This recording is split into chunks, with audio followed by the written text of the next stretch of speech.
ឲ្យបងឈឺចាប់ស្ទើររៀងរាល់ថ្ងៃឲ្យអូនជួយគិតនៅរឿងថ្លៃត្រូវធ្វើបែបណាមិនបាច់មានចង់ឡើយកូនអាចឆ្លើយខ្លួនឯងបានដែរព្រោះគេត្រឹមតែ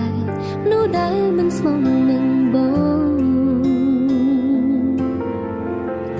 ឲ្យអូនត្រូវធ្វើបែបណាមកជីវ៉ាមិនតន់អង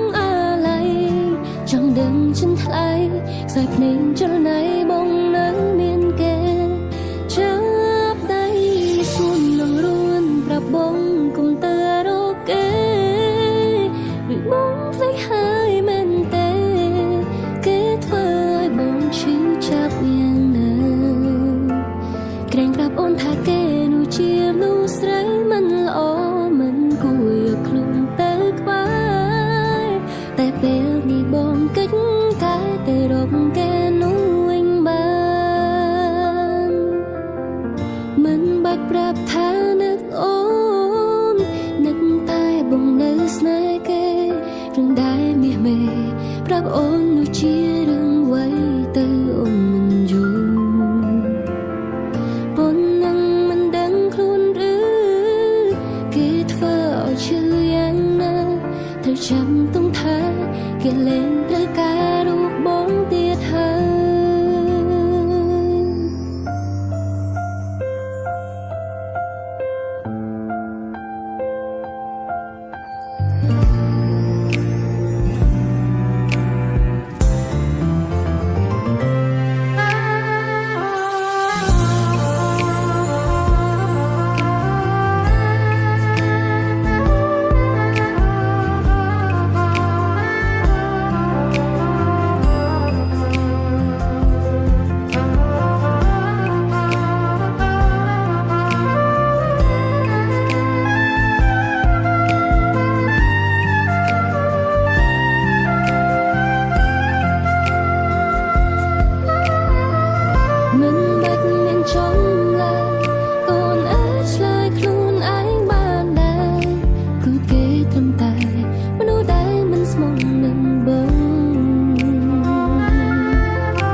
ជីវ៉ាមិនតន់អងអាឡ័យ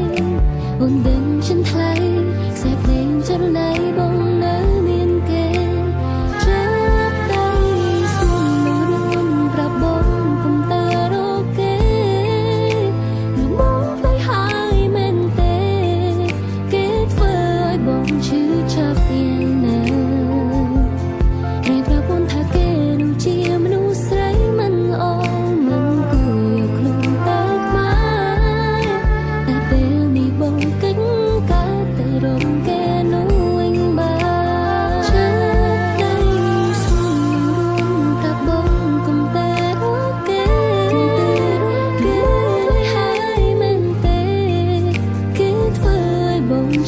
ชื่อ